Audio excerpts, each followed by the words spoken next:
pergunta que eu ia fazer ao senhor é o seguinte, professor. A professora Ângela comentou que a Hidrosan já fez algo próximo de 184 estudos, diagnósticos, né? Ou seja, em 184 estações de tratamento a nível do Brasil e fora dele, em tempos diferentes, em situações diferentes. Quando a gente traz o seguinte cenário, esta visão do senhor no conceito do estado da arte, né, do processo de filtração, e trazemos a posição dos sistemas nacionais de saneamento, em específico as estações de tratamento de água nas grandes capitais, como o senhor falou e tal. Quão distante os projetos e a operação desses sistemas estão desta visão do senhor? Ou seja, qual é o cenário das nossas filtrações, em média, a nível nacional? Nós temos centros de excelência e temos pontos onde a gente deve focar a atenção, professor? A primeira coisa, D'Artagnan, que nós temos que considerar é que muitas estações foram construídas há décadas.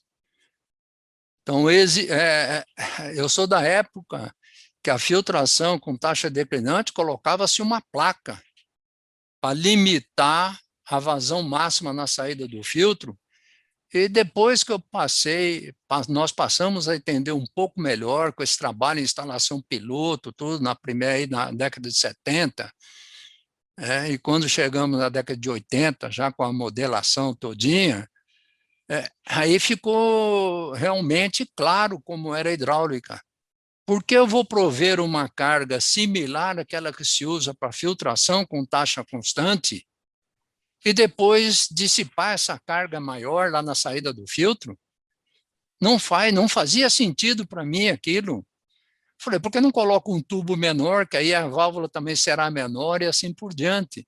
Racionaliza. Mas era porque nós não tínhamos ainda um entendimento claro da hidráulica envolvida na filtração com taxa declinante, embora aí os trabalhos anteriores do Hudson, principalmente e posteriormente do Clisby, já tivessem dado uma luz muito grande.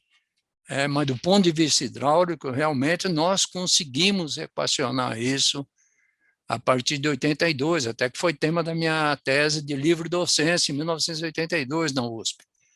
E o primeiro trabalho sobre esse assunto ele foi apresentado, inclusive os fundamentos da modelação, em 1983, num congresso da ABS em Maceió. Beleza. Para vocês terem uma ideia. Nós já divulgamos naquela época um método racional de como dimensionar sem ter que ficar chutando tanto. Porque assumia-se a carga hidráulica com base na filtração com taxa constante igual à média, mas aí nós comprovamos que, com aquele trabalho realizado juntamente com o professor Clisby, que a duração da carreira de um filtro com taxa declinante, comparada com um sistema de taxa constante com a mesma taxa média, era muito mais longa, ou seja, não precisava daquela carga hidráulica enorme. Isso foi comparado e publicado em 1979 e 80. Aquele trabalho que nós fizemos foi comparar isso. Então, eu encontro muito. Nós encontramos diversas estações que estão com esse conceito ainda. Então, onde tem a placa de orifícios, eu peço para tirar. Que ótimo.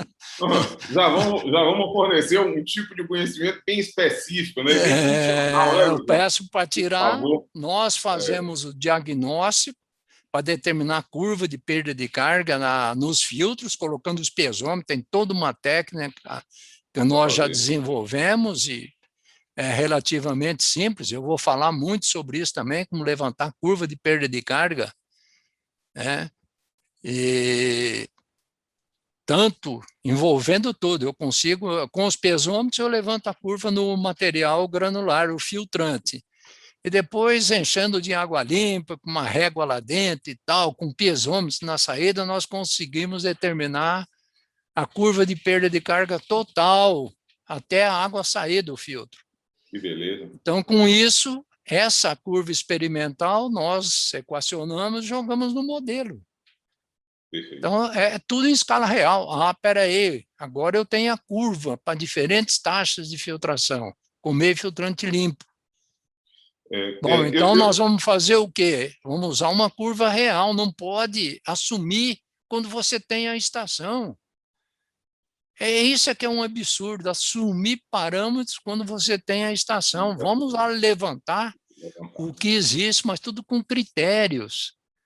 Há casos em que nós não conseguimos fazer simplesmente isso, porque às vezes o fundo do filtro é um fundo antigo, vai se passar para lavagem com ar e água, ou seja, eu já estou vamos introduzir algo muito diferente, que necessita de que o fabricante nos forneça as curvas de perda de carga, de bocais, de blocos e por aí afora. Então, o que nós fazemos?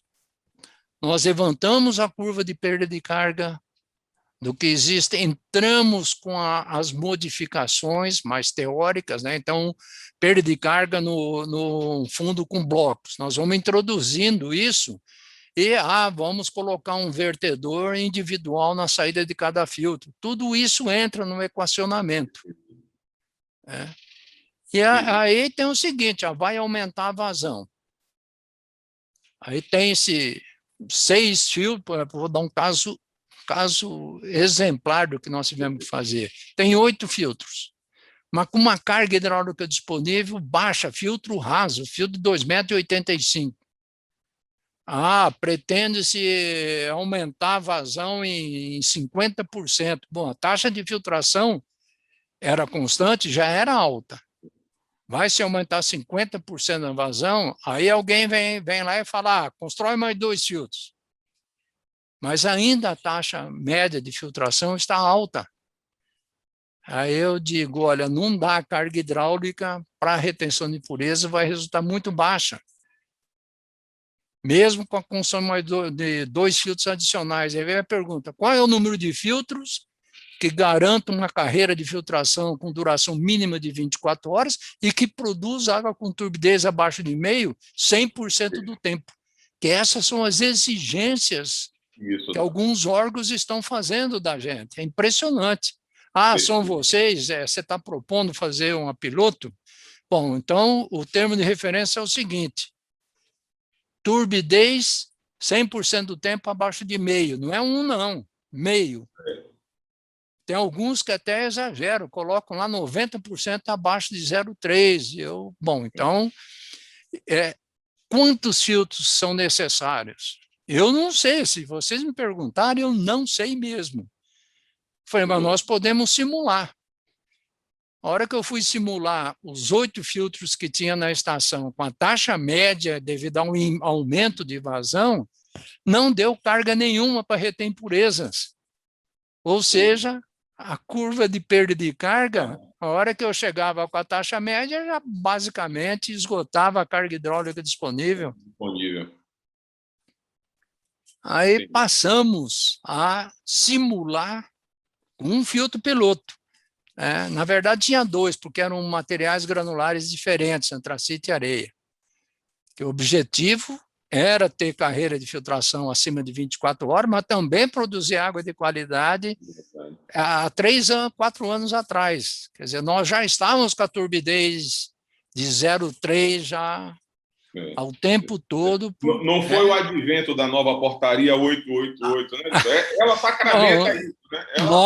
Nós falamos muito nas reuniões de São Paulo sobre isso.